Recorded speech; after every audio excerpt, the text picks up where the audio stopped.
New Jersey Governor Christie hit South Carolina this week here, and you can figure out why, quoting potential supporters, as he's trying to lay the groundwork here for a potential presidential run. Now, the trip comes as Christie's term enters the early stages of trying to putting together both a narrative, let alone a political action committee. Trip also came just one day after he delivered the State of the State address. And many say the governor sure sounded a lot more like a presidential candidate than somebody talking about New Jersey. We are a nation beset by anxiety, and it's understandable. Economic growth is low by post-war recovery standards. America's leadership in the world is called into question because of a pattern of indecision and inconsistency. And during this time of uncertainty, it seems our leaders in Washington would rather stoke division for their own political gain. And this culture of divisiveness and distrust has seeped into our communities, into our neighborhoods, and it is bipartisan in its nature. As I traveled the country over the last year, you may have heard about that, traveled a little bit around the country in the last year, this anxiety was the most palpable emotion that I saw and felt. More than anger, more than fear, anxiety. We need to address this anxiety head on. We need to renew the spirit and the hopes of our state, of our country, and our people. God bless America. All right. Now, he did mention a lot of things in there. Rather than getting to what was or wasn't in the address, the point was, maybe was so smart, local media wasn't even allowed to talk to him. He held a background conversation with only national network folks. He obviously wants to get into this. But how much baggage do you guys think he's still carrying around from Bridgegate, and two investigations, both federal and the state investigation, still ongoing right now? And how much trepidation you think there is in the GOP money guys who say it's a safer, better money, better spent if I'm going with a Jeb Bush or even somebody else that we'll talk about in a little bit. What do you think Christie's biggest hurdle is if he wants to get into this thing and have a real shot? Well, I mean, I have a hard time backing Christie because I don't back lost causes.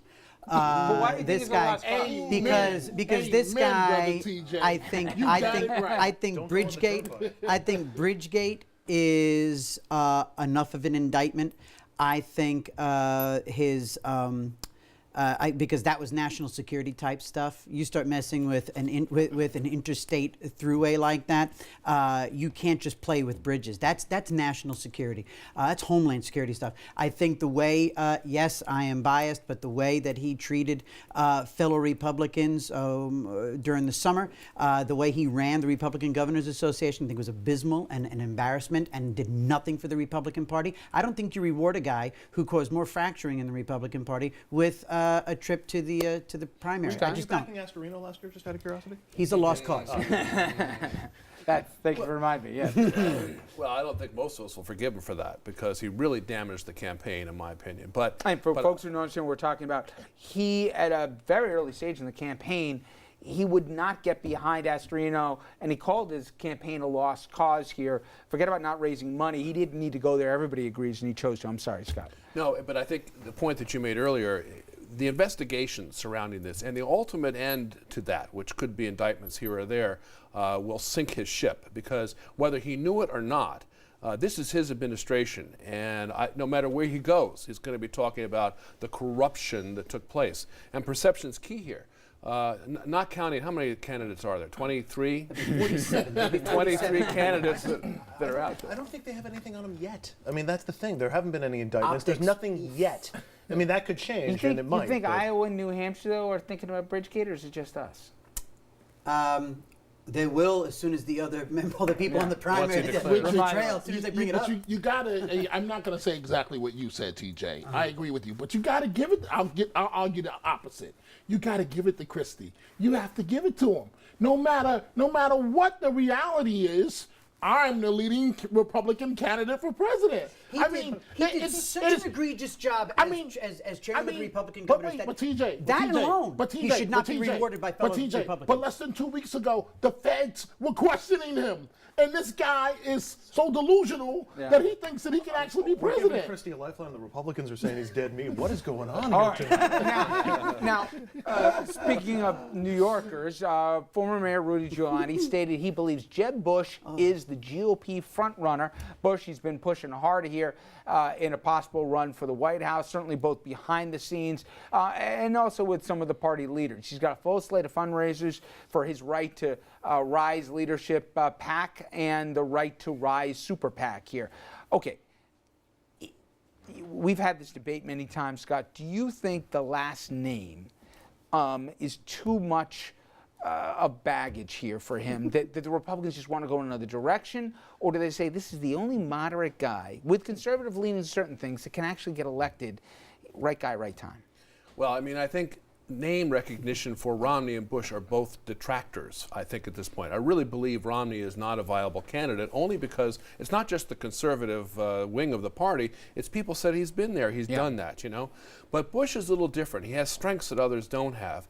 His problem, of course, is with the conservative wing, but I think he's going to get past that. I think the issue is whether he can get in a primary, whether he is moderate as he is in some issues, can get through. This immigration discussion, of course, is enormous, and Bush stands differently than do many of the other candidates. So I think He's got a family narrative that'll help him with the optics. My sense is the name Romney is now percolated enough to be negative than the Bush name in an odd sense. And yet a lot of folks are saying neither one of these guys because of the names. Is your gut that and this will be a huge question in the primaries, that the conservative, the Tea Party wing, that they'd still rather lose but make a point, or at this point they'd just rather win, and whoever gives them the best shot to win, they're going to get behind? You see, I think the conservative wing of the purity Republican test. Party. Are we going to go through that all over again? Put aside the Tea Party moniker. Wishy-washy Republicans don't win. Primaries or elections. Conservative Republicans win elections. And that's that. Again, take away Tea Party stuff. Take away. You can have your Cruz. You can call him a Tea Party guy. You can take your Rubios. You wouldn't call him a Tea Party necessarily, but conservative Republicans win, and that's that. Wishy-washy moderates They haven't been winning don't. nominations. I mean, They don't. Mitt Romney won the nomination in 12. John McCain won it in 8. Neither one of them is They do- but You're proving his red. point, he'd argue. That's my well, point. no, but they win the nomination. That's the problem. Well, give me somebody's guys. gotta win, Give me. I'll stay with you, TJ. Give me a name. Forget that you like or not, No, but sure, you sure. think could actually, at least, be there at the end in the nomination process for the Republicans we haven't talked about yet. God, I don't know. Oddly enough, and I've been kicking myself every morning, going, "Are you actually thinking that?" 8 years ago, I was referring to Romney as a retread and a no, my gosh, and not again, and all that stuff. I got to tell you, I've been having these weird thoughts that it might be Romney, only because he, in the postmortem of that election over these last 2 years, he's been exposed to have been right. He was right on a lot of stuff, and I think a lot of people are looking at that very stoic, very businesslike exterior and what he said, and they think about how things have been crumbling, and for a lot of people going crazy around the world, that guy it wouldn't be happening under. And Romney. Give me another name. Well, I mean, you've got a lot of names out there, but I think you may see a dark horse. I mean, I think with all of this, and I'm not sure, in the conservative ranks, there are conservative ranks. So it's hard to say what's conservative now when you get to these individual issues. But I think this is a horse race. Chris Christie is not in the horse race, I don't think. And I don't think, with all due respect, I don't think Romney's good. I think he's going to drop out before he gets in. I think Rand Paul, as crazy as it sounds, he becomes more and more interesting the more you hear him talk. I've been saying This that is for a true. while. Yeah. I think there's going to be enough moderates that might actually split. This might be the time that a conservative, a Tea Party or a very conservative candidate gets through. And I think, if I had to put money down in Vegas right now on who gets the nomination, I'd put it on Rand Paul. Wow. I'd take those odds and I'd double down on Bush. But okay. Interesting. Coming up next here, we're going to take a look at some local headlines. Parents in East Ramapo calling on the state education commissioner for help here, and it has to do with the sale of a school building. We'll talk about, with all the talk, if anything's really changed in East Ramapo. That and more after this.